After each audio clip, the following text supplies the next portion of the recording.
The turning point. Captain Marcus Hawkins blew the car's brains out the back of his skull. The once feared alien slaver gurgled and thrashed, then fell still, leaving only red droplets sliding down the glass.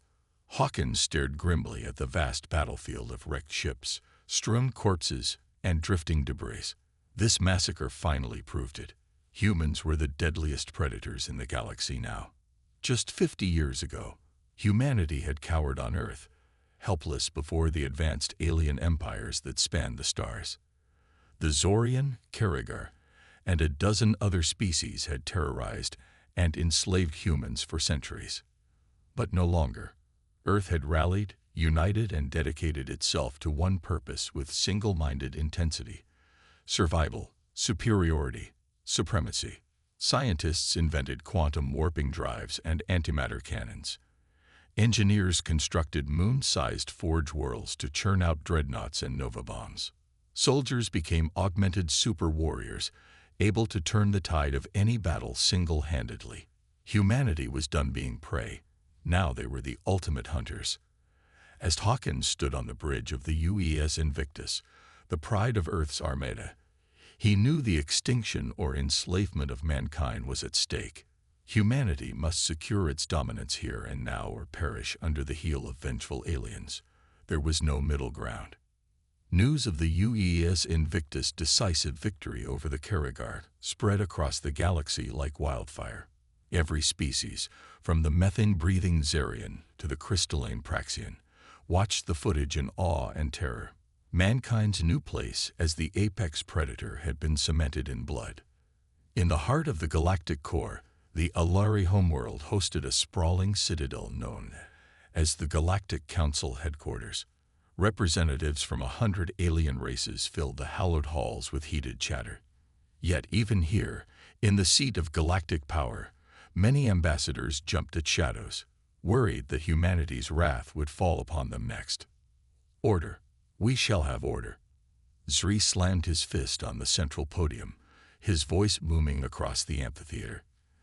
The ashen-skinned Alari ambassador glowered as the rabble fell into an uneasy silence. These humans grow more dangerous by the cycle. The Council must curb their expansion before it threatens our position. You speak of the humans as if they were ravenous beasts, replied An, the willowy Isari delegate. His bulbous eyes narrowed. They only seem to strike at those who have wronged them. I see no reason for concern if we maintain peaceful relations. A scoff sounded from across the chamber. Bottle, the Karnar ambassador, jabbed a clawed finger at the Isari. You do not know the depths of human aggression. Pray. I have seen it firsthand. Zur raised his palms. Esteemed colleagues, this is why I have called this secret meeting. If humanity overthrows the galactic order, we all lose. We must manipulate them into a position of weakness. Orin shook his head. How? Mankind's military might has surpassed us all. The Alari ambassador flashed a thin smile. We do not need to fight them. We need only redirect their fury toward a more convenient target. And the Karigar have so graciously volunteered. Bottle's reptilian eyes widened. You would dare. We would, Zri confirmed. The Council will support Karigar raids on human colonies along the border. With the intelligence we provide, you will be able to strike at their most vulnerable worlds. His voice lowered to a hiss. Bleed the humans. Goad them into a costly war of attrition. When mankind counterattacks, you will suffer, but so will they. Karigar space will be the battleground upon which humanity expends its strength and rage. This is outrageous, Bodil snarled. I did not consent to this plan. The Alari ambassador chuckled. You wish to see humanity fall as much as we do. What I propose is the only way to accomplish that. Serve as our proxies in this shadow war, and the Council will owe you a great debt. Bodil fell silent, his claws digging into his podium. Then we are agreed, Zri declared. The border raids will commence immediately. The humans will believe the Karigar act alone. Let them slaughter each other in the ensuing war. So long as mankind's focus remains on the Karigar, the Council will endure. Far away, in the galaxy's eastern spiral arm, Captain Marcus Hawkins stood on the bridge of the UES Invictus, a fierce scowl etched on his face as he examined the flickering hologram of human space. "More Karagar raids, sir," Commander Reeves reported, her voice tight. "All along the border. Preliminary reports say the enemy struck 6 colonies in the past week. Casualty estimates are in the millions." A low growl rose from the captain's throat. The Karagar boldness was escalating rapidly, far beyond their usual pattern of small slave-taking runs. "Set a course for the attacked worlds, Commander. We'll sweep the systems and flush out every last reptilian bastard." Hawkins' eyes flashed with determination. This sudden surge in Karagar aggression, I don't like it. They're up to something, and we're going to find out what and make them pay in blood. The Invictus leaked to FTL, quantum engines howling. Unbeknownst to her crew, they were playing right into the Galactic Council's hands. The hidden threat. The brutal campaign against the Karagar dragged on, each skirmish more bloody than the last.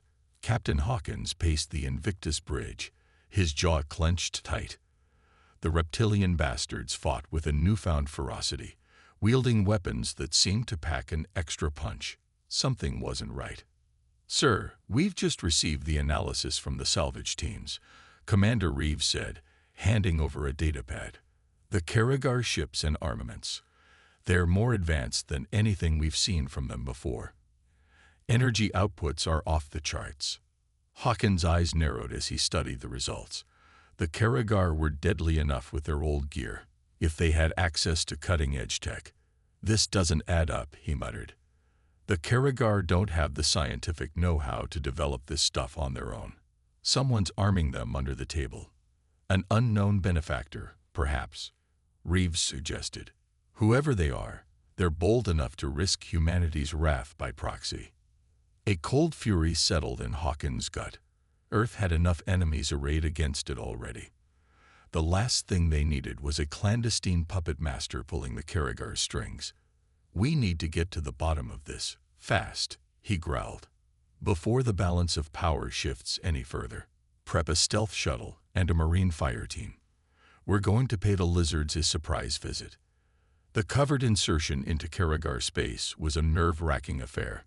Every sensor ping and gravitational anomaly set the crew on edge, dreading detection by a passing patrol. But their stealth tech held, and soon the squad was planetside, creeping through the steel canyons of a Karagar munitions depot. "Got eyes on some cargo crates. 12 o'clock, whispered Sergeant Hawkins, the point man. No relation to the captain, but just as lethal. Hawkins signaled the team forward, heart pounding as they approached the containers. A quick E-charge popped the locks, revealing racks of sleek rifles and unfamiliar ordnance within. "Definitely not standard Karagar kit," Reeves said, running a scanner over the weapons, her brow furrowed. "In fact, the quantum signature on these materials matches known Alari weapons tech." Hawkins' blood ran cold. The Alari were the galaxy's premier arms dealers and a major player on the Galactic Council. If they were supplying the Karagar, "We need to move now," he hissed. "Grab what evidence you can." A klaxon split the air, freezing the squad in their tracks. They'd been made. "Contact. Rear," a Marine shouted, opening fire as Karagar troops swarmed their position. The depot devolved into a storm of plasma and shredded metal. "Get that data back to the ship," Hawkins roared, dropping a lizard with a clean headshot. "The people of Earth need to know the truth." The return to human space was harrowing, but they made it. Hawkins strode into the United Earth government's chambers, evidence in hand, ready to blow the lid off the Council's treachery. But instead of shock and outrage, he was met with hesitation and fear from Earth's leaders. "Captain Hawkins, you must understand the precariousness of our position," the Prime Minister said, her face lined with worry. "The Galactic Council holds immense sway. To accuse them of conspiring against us, the political fallout could be catastrophic." "With respect, ma'am, the Alari are already killing humans," Hawkins shot back. "Karagar claws may be pulling the triggers, But Alari guns are providing the ammo. A portly counselor shook his head. The evidence is compelling but circumstantial. We can't risk a diplomatic incident without ironclad proof. My constituents are tired of war. They want stability. Hawkins slammed his fist on the table, his temper fraying. Stability built on a lie is no stability at all. If we let the Council get away with this, we'll be fighting the entire galaxy before long. The room fell silent, the weight of the choice ahead hanging heavy in the air. Hawkins knew the path forward was clear. Humanity needed to confront the Galactic Council, consequences be damned. But whether Earth's leadership had the spine to do it remained to be seen. A bold gambit. Captain Hawkins stormed out of the council chambers, his face flushed with anger. He knew what he had to do. The Galactic Council had to be exposed for their treachery. He called his most trusted officers and allies, pulling in every favor he had. Within a day, a small but fiercely loyal fleet had assembled, ready to follow Hawkins to the ends of the universe. "Listen up," Hawkins said, his voice booming over the comm. "We're going to hit the Council where it hurts. Intel says they have a secret weapons facility in the Zeta Sigma system. That's where they're supplying the Karagar with advanced tech. We're going to raid that facility and broadcast their betrayal to the whole damn galaxy." The fleet jumped to FTL, racing towards the facility. As they dropped out of warp, alarms blared across the bridge. "Multiple contacts, Captain," Reeves shouted. "Looks like the Council's got some serious firepower guarding this place." Hawkins gritted his teeth. "All ships, engage the enemy. We need to punch through their lines and get boots on the ground in that facility." The space around the facility erupted into a maelstrom of fire and shrapnel. The Council ships were top of the line, their shields shrugging off the initial human volleys. But Hawkins' fleet fought with a desperate ferocity, outmaneuvering and outgunning the defenders through sheer skill and tenacity. "We've got a breach in their perimeter," Reeves reported, her console lighting up. "Dropships are away, heading for the facility surface." Hawkins nodded, his eyes never leaving the tactical display. "Get our hackers working on tapping into the facility's data network. We need that evidence." On the ground, Marines stormed the facility, blasting through Alari and Karagar troops alike. Sergeant Hawkins led the charge, his rifle spitting plasma as he advanced. "Fan out and secure the data cores," he barked. "Rook, Simmons, watch our flank. If the Council wants this place locked down so tight, you can bet there's some juicy intel here." As the Marines battled through the labyrinthine corridors, the fleet's hackers wormed their way into the facility servers. Streams of data poured across the screens, detailing the extent of the Council's duplicity, shipments of advanced weapons, backroom deals with the Karagar, even plans for the next colonies to target. It was all there, plain as day. "We've got it, Captain," the lead hacker reported, triumph in his voice. "Enough evidence to bury the Council 10 times over. Transmitting now." Hawkins allowed himself a grim smile. "Broadcasted on every frequency, every channel. I want the whole galaxy to see the Galactic Council for the snakes they are." The data burst outward, racing across the stars. On 100 worlds, the Ilari ambassador's face appeared on screens and holo-displays, caught red-handed in his schemes. The Council races erupted in shock and outrage. The Zions were among the first to denounce the Council, their ambassador slamming his fist on the podium. "The Zarian people will not stand for this treachery," he bellowed. "We withdraw all support and recognition of the Galactic Council, effective immediately." Other races followed suit, the Council's unity fracturing before the galaxy's eyes. Protests raged on a dozen key worlds, the people demanding their leaders cut ties with the corrupt institution. In the heart of the Galactic Council headquarters, Ambassador Zur watched the unfolding chaos with a sinking heart. Everything he had worked for, the delicate balance of power he had cultivated for so long, it was all crumbling to dust. As emergency alerts flashed across his console and panicked aides rushed in and out, he knew there was only one desperate option left. With shaking hands, he opened a communication channel to Earth's leaders. "People of Earth," He began, his voice strained. In light of recent events, the Galactic Council wishes to open negotiations for a truce. I have made grave mistakes. Let us begin a dialogue to prevent further bloodshed and chart a new path forward. He cut the transmission, slumping back in his chair. The humans would accept his offer, or they wouldn't. Either way, the galaxy had changed irrevocably this day. The Council's era of unchallenged dominance was over. A new power had risen, and its name was humanity. Light years away in the Zeta Sigma system, Captain Hawkins watched the Council facility burn, the flames of its destruction mirroring the fire in his heart. The truth was out there now. The Council's machinations had been dragged into the light, but as he looked out at the stars, he knew this was only the beginning. Earth had shown its strength today, and the galaxy would never be the same. With a final nod to his crew, Hawkins turned back to the bridge. Set a course for home, Commander. We've got a war to win. Rallying the home front. Captain Hawkins stood before Earth's united government, his posture straight and unyielding. The assembly hall was packed to the brim, every seat filled and people lining the walls. The air crackled with tension as Hawkins stepped up to the podium, his eyes scanning the crowd. He could see the hope and anger in their faces, the desire for justice and retribution. People of Earth, Hawkins began, his voice booming through the hall. The Galactic Council has betrayed us. They have conspired with our enemies, armed the Karagar with advanced weapons, and tried to undermine our very existence. And now they come to us with an offer of peace. No, I say we reject their offer. I say we show them the true strength of humanity. The crowd erupted in cheers, fists pumping the air. Hawkins waited for the noise to die down before continuing. For too long, we have been subject to the whims of alien powers. For too long, we have been looked down upon, seen as weak and primitive. No more. It is time for us to take our rightful place in the galaxy as the dominant force. We will not compromise with those who seek to destroy us.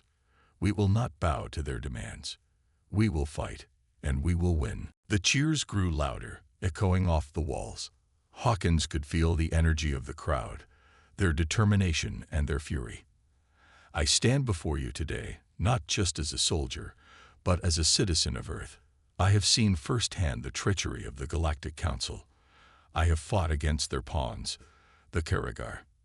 And I tell you now, we must not rest until the Council is dismantled and human supremacy is established. We must send a message to the galaxy that we will not be trifled with, that we will not be underestimated. We are humanity, and we will prevail. The crowd was on their feet now, chanting Hawkins' name. He stepped back from the podium, his heart pounding with the weight of the moment. The Prime Minister approached him, her face set with determination. Captain Hawkins, the people have spoken. The United Government hereby grants you command of the largest fleet ever assembled in human history. Your mission is to confront the Galactic Council and their Karagar allies, and to secure humanity's place as the galaxy's undisputed masters. You have our full support. Hawkins nodded, his mind already racing with plans and strategies. I won't let you down, ma'am. I won't let Earth down.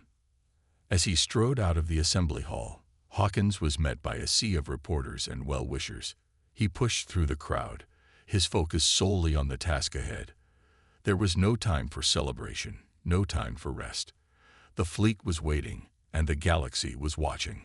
On board the UES Invictus, Hawkins stood on the bridge, watching as ship after ship fell into formation around them. It was a sight to behold, a testament to human ingenuity and determination. Cruisers, dreadnoughts, carriers, all the might of Earth, ready to strike at the heart of the Council.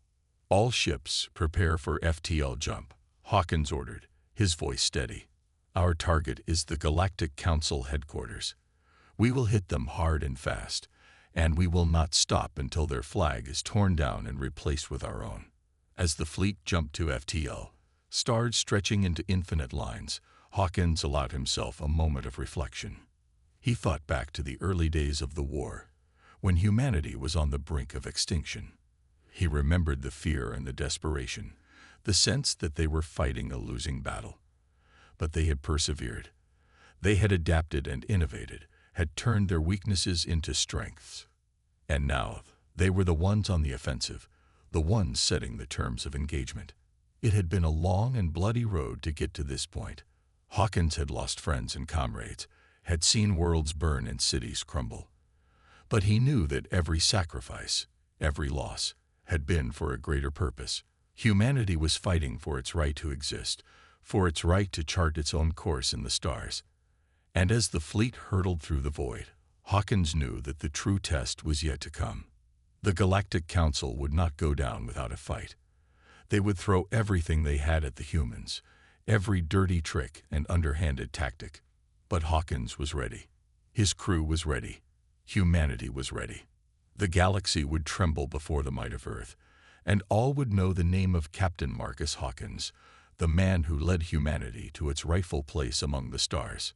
Part 5. The Final Assault. The fleet arrived in the Zeta Sigma system, the heart of the Galactic Council's power. The sprawling headquarters floated before them, an imposing structure bristling with weapons and defenses. Hawkins stood on the bridge of the Invictus, his eyes locked on the target. "All ships, engage," he ordered. "We take the Council down today." The human fleet surged forward, weapons blazing. Plasma beams, railguns, and antimatter missiles streaked through space, slamming into the Council's defenses. The Council ships returned fire, their advanced technology making them formidable opponents. But the humans fought with a determination born of desperation and resolve. Hawkins directed the battle with precision, his commands crisp and clear. "Focus fire on their shield generators," he barked. "We need to bring those defenses down." The Invictus weapons blazed, targeting the Council's shields. Bit by bit, the shields began to falter under the relentless assault. The Council's ships moved to intercept, but the human fleet outmaneuvered them, their tactics superior. "Shields are down, Captain," Reeves reported, her voice filled with excitement. "Excellent. All ships, concentrate fire on the main structure. Let's bring this place down." The fleet's weapons focused on the Council headquarters, tearing through its hull. Explosions rippled across the structure, fires blazing as the humans pressed their attack. Council ships tried to rally, but the human fleet was relentless. "Boarding parties, prepare for deployment," Hawkins ordered. "We're taking this fight inside." Dropships launched from the human fleet, streaking towards the Council headquarters. Hawkins led the charge, his Marines ready for battle. They breached the structure, plasma rifles blazing as they fought their way through the corridors. The Council's troops were well trained, but the humans were unstoppable. They pressed forward, room by room, securing key positions and disabling defenses. Hawkins moved with purpose, his eyes set on the command center. "We're almost there," he said, his voice steady. "Keep pushing." They reached the command center, the doors blowing open under the force of their charges. Hawkins stormed in, his rifle trained on the Council members. "It's over," he said, his voice cold. "Surrender now, and maybe you'll live to see tomorrow." Ambassador Zuri stood, his face pale. "You can't do this. The Council is the only thing holding the galaxy together." Hawkins shook his head. "The Council is corrupt. You've conspired against humanity. And now you'll pay the price. Earth will no longer be your puppet." He motioned to his Marines. "Take them into custody. We'll deal with them later." As the Council members were led away, Hawkins turned to the communications console. "This is Captain Marcus Hawkins of the United Earth Fleet," he broadcasted. "The Galactic Council has fallen. Humanity is now in control. To all races in the galaxy, we seek peace and cooperation. But know this, we will defend ourselves with all our might. Do not test us." The message echoed across the stars, reaching every corner of the galaxy.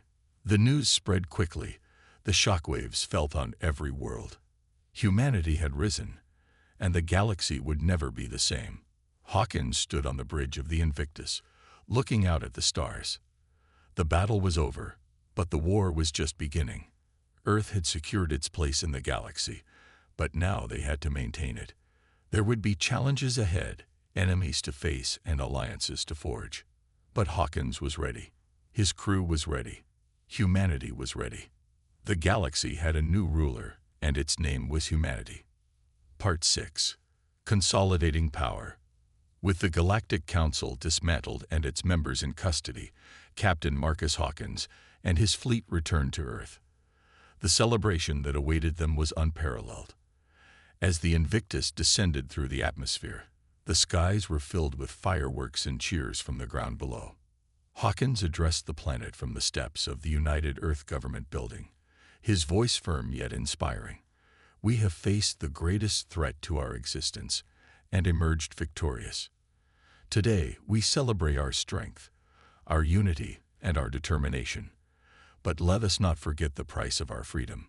We must remain vigilant, for the galaxy is vast, and our enemies are many. The crowd roared in approval, their spirits lifted by the victory. But Hawkins knew that the hard work was just beginning. The fall of the Galactic Council had created a power vacuum, and it was up to humanity to fill it. They had to establish new alliances, rebuild what was destroyed, and ensure that no other species would dare challenge their supremacy again. Back on the Invictus, Hawkins convened with his senior officers and government representatives. Our immediate priority is to secure the territories formerly controlled by the Council, he said. We need to establish human governance and ensure stability. Commander Reeves, I want you to oversee the integration of these regions. Make sure we have a presence on every key planet and station. Reeves nodded, her expression resolute. Understood, Captain. We'll set up command centers and work with local populations to maintain order. Hawkins turned to Admiral Petrovic. Admiral, I need you to coordinate with our allies. The Zarians, Praxians, and others who stood by us. They need to know that our alliance is stronger than ever. We'll support them, and they'll support us. Petrovic gave a sharp salute. Consider it done, Captain. As the fleet spread out across the former Council territories, they encountered pockets of resistance from loyalists who refused to accept the new order. Hawkins led several campaigns to quell these uprisings. His tactical genius and the superior technology of the human forces ensuring swift victories. On one such mission, Hawkins found himself in a fierce battle on the planet Chorus. The local militia, armed with leftover Council weaponry, had fortified themselves in a mountainous region, using the terrain to their advantage. Captain, we're encountering heavy resistance, Sergeant Hawkins reported, his voice crackling over the comm. They've got anti-aircraft batteries and well-fortified positions. It's going to be tough to dislodge them. Hawkins assessed the situation, his mind working rapidly. Sergeant, I want a full tactical analysis of their positions. We'll use orbital strikes to soften them up, then deploy ground forces to secure the area. We're not leaving until Chorus is under our control. The plan was executed flawlessly. Orbital strikes from the Invictus rained down on the malicious positions, breaking their defenses and causing chaos. Ground forces moved in, mopping up the remaining resistance with precision and efficiency. Within hours, the planet was secured, and the human flag flew over Chorus. As the weeks turned into months, humanity's control over the former Council territories solidified.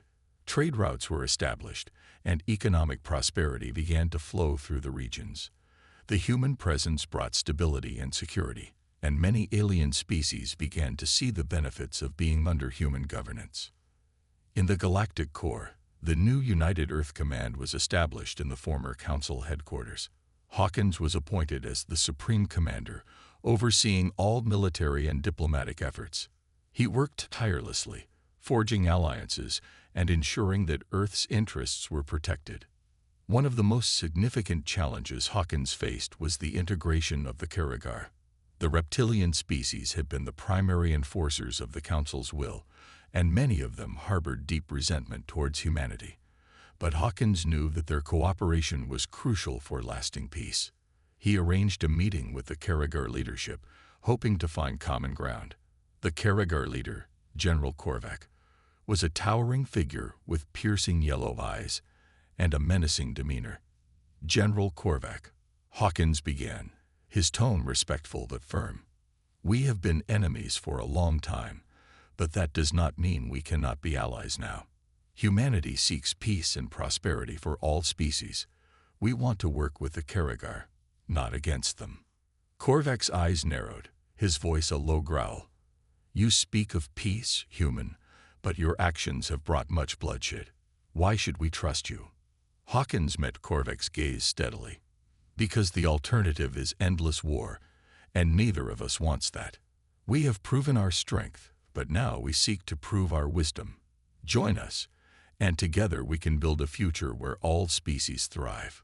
The room fell silent as Korvac considered Hawkins' words. Finally, he nodded.